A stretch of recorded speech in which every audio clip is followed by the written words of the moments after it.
Hi friends, நம்ம last வீடியோவில் வந்து பைத்தான் எப்படி இன்ஸ்டால் பண்ணுறது அப்படின்னு நம்ம பார்த்தோம். ஸோ அதுலேயும் சொல்லணும் அப்படின்னா பர்டிகுலராக பைத்தான் 3.8.2 அப்படின்ற வேர்ஷனை நம்ம என்ன செஞ்சோம் அப்படின்னா நம்ம இன்ஸ்டால் பண்ணோம். அண்ட் தென் அதை நம்ம கொஞ்சம் அந்த பைத்தானுடைய டிஃபால்ட் எடிட்டரை நம்ம ஓப்பன் பண்ணி பார்த்தோம். ரைட்டா, நம்ம இன்ஸ்டால் பண்ணது வந்து என்னென்னு பார்த்தீங்க அப்படின்னா 32-பிட் எடிஷன். ஸோ நம்ம அதை தான் இன்ஸ்டால் பண்ணோம். நீங்கள் ஸ்டார்ட் மெனுவில் போயிட்டு ஓப்பன் பண்ணீங்க அப்படின்னா இதாக இருக்குது, பி சீரியஸில் உங்களுக்கு பைத்தான் இருக்கும். ஸோ இதான் நம்ம நேற்று இன்ஸ்டால் பண்ணது, அதனால தான் அது நியூ அப்படின்றே இருக்குது. ஸோ இதில் ஐடில் ரைட். ஸோ நம்ம வந்து என்ன இன்ஸ்டால் பண்ணியிருக்கோம்னா 32-பிட் இன்ஸ்டால் பண்ணியிருக்கோம். இன்கேஸ் உங்களுக்கு சிஸ்டம் 64-பிட் சப்போர்ட்டாக இருக்கும் அப்படின்னா நீங்கள் 64-பிட் கூட இன்ஸ்டால் பண்ணிக்கலாம். இல்லை அப்படின்னா 32-பிட்டே இன்ஸ்டால் பண்ணிக்கலாம். ஏன்னா நம்மளுடைய ப்ரோக்ராமிங்க்கு இது போதுமானது. ஸோ இப்போ இதை நான் ஓப்பன் பண்ணுறேன். இன்கேஸ் நீங்கள் யாராவது இன்ஸ்டாலேஷன் எப்படின்னு பார்க்காம இருந்தீங்க அப்படின்னா நம்மளுடைய இந்த நாலேஜ் டீக்ரிப்டட் பேஜ்லேயே வந்து எப்படி இன்ஸ்டால் பண்ணுறது அப்படின்றது இருக்குது. நீங்கள் போய் பார்த்து இந்த பைத்தானை என்ன பண்ணிக்கலாம் அப்படின்னா இன்ஸ்டால் பண்ணிக்கிறலாம். ஸோ இன்கேஸ் உங்களுக்கு இன்னும் ஃபியூச்சரில் அப்டேட்டடாக இருக்கணும் அப்படின்னு நினச்சிங்க அப்படின்னா இந்த பேஜை நீங்கள் சப்ஸ்கிரைப் பண்ணுங்கள், நோட்டிஃபிகேஷன் பெல் பட்டனை கிளிக் பண்ணுங்கள். ஸோ உங்களுக்கு நான் போடுற அப்டேட் எல்லாமே வந்து நீங்கள் உங்கள் நோட்டிஃபிகேஷனில் வந்துக்கிட்டே இருக்கும். சரி, ஸோ இதுதான் வந்து இந்த பைத்தானோட ஷெல் ஸ்க்ரீன், இல்லாட்டினா ஐடில் அப்படின்னு சொன்னது. நம்ம இங்கே பார்த்தீங்கன்னாலே தெரியும், ஷெல் அப்படின்னு வந்துடும். ஸோ இதை நம்ம ஷெல் அப்படின்னு சொல்லலாம், ஐடில் அப்படின்னு சொல்லலாம், எடிட்டர் அப்படின்னு சொல்லலாம். ஸோ இந்த மாதிரி நமக்கு நிறைய நேம் இருக்குது. ஸோ அதோடைய ஃபுல் டீட்டெயில் இந்த இருக்குது, வெர்ஷனில் இருந்து எப்போ லான்ச் ஆனது எல்லா டீட்டெயிலுமே இங்கே இருக்குது. ரைட்டா, என்ன மிஷினில் ரன் ஆகுது, 32-பிட்டில் ரன் ஆகுதா, என்ன எல்லா டீட்டெயிலும் இருக்குது. ஸோ இது நமக்கு just for our information. Right. So இப்போ நம்ம இந்த ஐடிலில் சில பேசிக் கமாண்ட்ஸ் இல்லைன்னா சில சின்ன சின்ன இன்ஸ்ட்ரக்ஷன்ஸை மட்டும் ப்ரோக்ராமில் நம்ம யூஸ் பண்ண போகிற சின்ன சின்ன இன்ஸ்ட்ரக்ஷன்ஸை மட்டும் என்ன செய்ய போகிறோம் அப்படின்னா பார்க்க போகிறோம். ஸோ இப்போ எந்த ஒரு ப்ரோக்ராமாக இருந்தாலும் சரி, நமக்கு ரெண்டு விஷயம் ரொம்ப முக்கியம், இன்புட், அவுட்புட். ஸோ நம்ம எதை நம்ம இன்புட்டாக கொடுக்க போகிறோம் அப்படின்றது முக்கியம், என்ன அவுட்புட்டாக வரணும் அப்படின்றது முக்கியம். ஸோ இதுக்கு நடுவில் இருக்கிறது தான் ப்ரோக்ராம். நம்ம கொடுக்குற இன்புட்டை என்ன செய்யும் அப்படின்னா ப்ராசஸ் பண்ணி அவுட்புட்டாக கொடுக்கும். ரைட். ஸோ இப்போ இதெல்லாம் நம்ம தெரிஞ்சுக்கிறதுக்கு முன்னால் நம்ம சில பேசிக் திங்ஸில் இருந்து போனால் தான் நமக்கு கரெக்டாக இருக்கும். இப்போ நான் ஃபஸ்ட்டு சொல்லிக் கொடுக்க போகிற இன்ஸ்ட்ரக்ஷன் என்ன அப்படின்னா பிரிண்ட் இன்ஸ்ட்ரக்ஷன். ஸோ இது வந்து ஒரு அவுட்புட்டை பிரிண்ட் பண்ணுற இன்ஸ்ட்ரக்ஷன். ரைட்டா, இதோடைய சின்டாக்ஸ், ஜென்ரல் சின்டாக்ஸ் அப்படின்னா இதுதான் வந்து இதோடைய ஜென்ரல் சின்டாக்ஸ், பிரிண்ட். ஸோ ஒரு ஓப்பன் ப்ராக்கெட், இதை வந்து நம்ம பெராந்தசஸ் அப்படின்னு சொல்லுவோம் கம்ப்யூட்டர் டேர்மில். ஓப்பன் பெராந்தசஸ் ஒன்று, ஒரு க்ளோஸ் பெராந்தசஸ் ஒன்று. ஸோ இதுதான் வந்து இதோடைய பேசிக் பிரிண்ட் ஸ்கெலிட்டன் இல்லைன்னா கமாண்ட் அப்படின்னு சொல்லலாம். இதை நான் இப்போ என்ட்ரு பண்ணேன் அப்படின்னா எதுவுமே வராது, ஏன்னா உள்ள எதுவுமே நம்ம கொடுக்கல. இப்போ நான் என்ன பண்ணுறேன் அப்படின்னா வெல்கம் டு நாலேஜ் டீக்ரிப்டட் பேஜ் அப்படின்றத கொடுக்க போகிறேன்.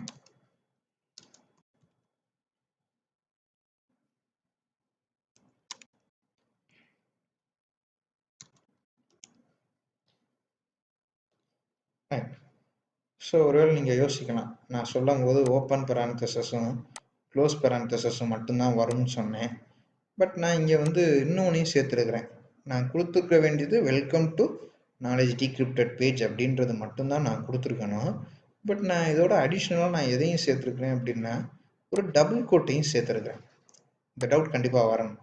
ஸோ இது எதுக்காக அப்படின்னா இந்த உள்ளே இருக்கிற வேல்யூ வந்து இல்லைன்னா எனக்கு பிரிண்ட் ஆகணும் அப்படின்னு நான் நினைக்கிறது வந்து இட் இஸ் அ ஸ்ட்ரிங். இதை வந்து நம்ம என்ன சொல்லுவோம் அப்படின்னா ஸ்ட்ரிங் அப்படின்னு சொல்லுவோம். ஸோ இப்போ ஒரு கேரக்டர் மட்டும் இருந்துச்சுன்னா, இப்போ இந்த டபிள்யூ அப்படின்றத மட்டும் நம்ம என்ன சொல்லுவோம் அப்படின்னா கேரக்டர் அப்படின்னு சொல்லுவோம். அதே இது ரெண்டு கேரக்டர் இருந்துச்சுன்னா it will be called as string. So 2 or more characters எப்போ எனக்கு வந்திருக்குதோ, ஏன்னா இப்போ எனக்கு இதெல்லாம் சேர்த்தது கேரக்டர்ஸ். ஸோ இதை வந்து நம்ம என்ன சொல்லுவோம் அப்படின்னா ஸ்ட்ரிங் அப்படின்னு சொல்லுவோம். ஸோ இந்த ஸ்ட்ரிங் இன்வால்வ் ஆச்சு அப்படின்னாலே அங்கே டபுள் கோட் மேண்டேட்டரியாக நம்ம கொடுக்கணும், கம்பல்சரியாக இந்த டபுள் கோட்டை கொடுக்கணும். அதே மாதிரி கேரக்டர்னாலுமே நம்ம கொடுக்கணும். ஸோ இப்போ நான் வெல்கம் டு நாலேஜ் டீக்ரிப்டட் பேஜ் அப்படின்னு கொடுக்குறேன்.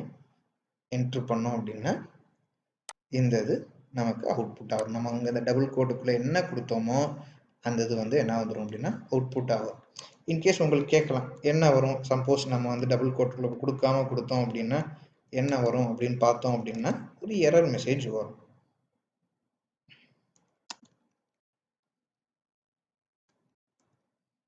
அதே தான் கொடுத்துருக்கேன். பட் நான் எது மட்டும் கொடுக்கல அப்படின்னா டபுள் கோட் மட்டும் கொடுக்கல. இப்போ நான் என்ட்ரு பண்ணேன் அப்படின்னா இன்வேலிட் சின்டாக்ஸ் அப்படின்ற எரர் வரும். ஏன் அப்படின்னா ஸ்ட்ரிங்குக்கு இதுதான் சின்டாக்ஸ். நான் ஸ்ட்ரிங்கையோ இல்லை கேரக்டரையோ உள்ள மென்ஷன் பண்ணணும் அப்படின்னா கண்டிப்பாக ஒரு டபுள் கோட்லேயோ இல்லாட்டினா சிங்கிள் கோட்டுக்குள்ளேயோ கண்டிப்பாக கொடுத்தா தான் வரும். இதே மாதிரி தான் கேரக்டரையும். இப்போ நான் பிரிண்ட் ஒரு சிங்கிள் கேரக்டர் கொடுக்குறேன், ஏ அப்படின்றத நான் பிரிண்ட் பண்ணணும் அப்படின்னு நினைக்கிறேன் அப்படின்னா கண்டிப்பாக என்ன செய்யணும் அப்படின்னா டபுள் கோட்டுக்குள்ளே கொடுத்தோம் அப்படின்னா ஏன்னு வரும். அதே இதை வந்து நான் எதுவுமே கொடுக்காம கொடுத்தேன் அப்படின்னா ஒரு எரர் ஒன்று வந்துடும். ரைட்டா? ஸோ இப்போ இது உங்களுக்கு இந்த பிரிண்ட் ஸ்டேட்மெண்ட் புரிஞ்சிருக்கும் அப்படின்னு நினைக்கிறேன். இப்போ நம்ம என்ன செய்ய போகிறோம் அப்படின்னா நம்ம இது இங்கேயே இருப்போம். இது இப்படியே வச்சுட்டு இந்த பிரிண்ட் ஸ்டேட்மெண்ட்டை வச்சு ஒரு பேசிக் பைத்தான் ப்ரோக்ராமை நம்ம ரன் பண்ண போகிறோம். சரியா? ஸோ நான் ஃபைலில் போயிட்டு நியூ ஃபைல் கொடுக்குறேன். ஏன்னா பைத்தான் ஃபைல் நம்ம இங்கேருந்து க்ரியேட் பண்ணால் கொஞ்சம் நமக்கு ஈஸி. நியூ ஃபைல் கொடுக்குறேன். நமக்கு அன்டைட்டில்டு அப்படின்னு ஒன்று ஓப்பன் ஆகுது. இதை நான் என்ன செய்ய போகிறேன் அப்படின்னா ஃபஸ்ட்டு சேவ் பண்ணிக்கிறேன். ரைட்? நீங்கள் ஏதாவது ஒரு லொக்கேஷனில் சேவ் பண்ணிக்கலாம். நான் யூஸ்வலாகவே என்ன பண்ணுவேன்னா டெஸ்க்டாப்பில் சேவ் பண்ணுவேன். அதனால் நான் டெஸ்க்டாப்பில் கொடுத்துட்டேன். ஸோ என்னுடைய ஃபஸ்ட்டு ப்ரோக்ராம் அப்படின்றனால just I'm naming it as first. நான் வேறு எதுவுமே செய்யலை. இது நேம் வந்து நம்மளுடைய கஸ்டமைஸ்டு நேம் தான். அதனால் நம்ம எப்படினாலும் நம்ம நேம் வச்சுக்கலாம். வச்சுட்டு நான் என்ன கொடுக்குறேன்னா சேவ் அப்படின்னு கொடுக்குறேன். இப்போ நான் இதே ப்ரோக்ராமை தான் நான் இங்கேயும் ரன் பண்ண போகிறேன். இப்போ நான் இதுவும் கொடுக்க போகிறேன். அதே கமாண்ட் தான் கொடுக்குறேன். print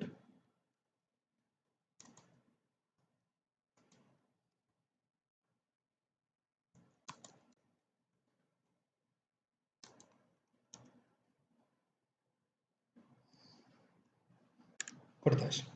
ஸோ இப்போ நம்ம இன்னொன்று சேர்த்து கொடுப்போம். நம்ம அங்கே வந்து ஒவ்வொரு கமாண்டாக தானே கொடுக்குறோம். அதுக்கு பதிலாக நம்ம இங்கே சேர்த்து நிறையா கூட கொடுக்கலாம்.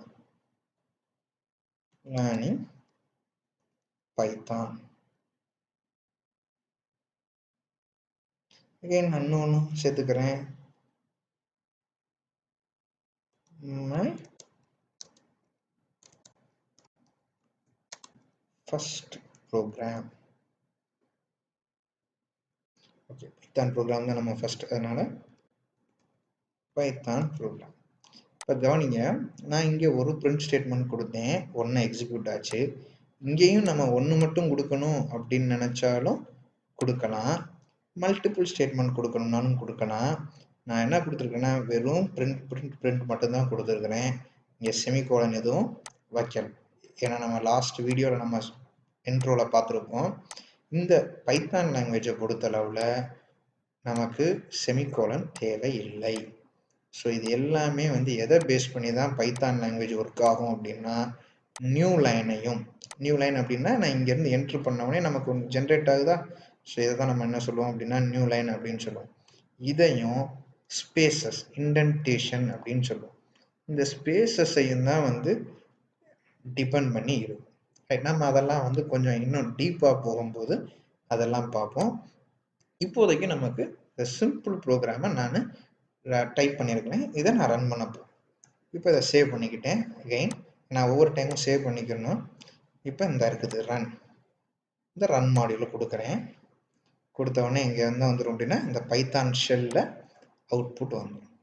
ஸோ 3 லைனுமே வந்து ஒரே ஸ்ட்ரெச்லேயே என்ன ஆகிடும் அப்படின்னா எக்ஸிக்யூட் ஆகிடும். நம்ம இந்த ஐடியில் கொடுத்தோம் அப்படின்னா தனித்தனியாக கொடுக்கணும். இங்கே நான் ஃபைலாக க்ரியேட் பண்ணி பண்ணிட்டேன் அப்படின்னா எல்லாத்தையுமே வந்து ஒரே இதுலேயே கொடுத்துரும். ஸோ இன்னும் இது மாதிரி நான் எத்தனை பிரிண்ட் ஸ்டேட்மெண்ட்னாலும் ஆட் பண்ணிக்கலாம். ஸோ இதுதான் வந்து நம்முடைய first program in Python. So இன்னும் நம்ம டீட்டெயிலாக அடுத்தடுத்த வீடியோவில் ஸோ ஒரு வேரியபிள் எப்படி டிக்ளேர் பண்ணுறது, அதுக்கப்புறமாட்டி ஸோ எப்படி இன்புட் கெட் பண்ணுறது, அந்த இன்புட்டை எப்படி பிரிண்ட் பண்ணுறது, அதுக்கப்புறம் நம்முடைய லேப் எக்ஸசைஸுக்கு நேராக போயிடும். தேங்க்ஸ் ஃபார் வாட்சிங்.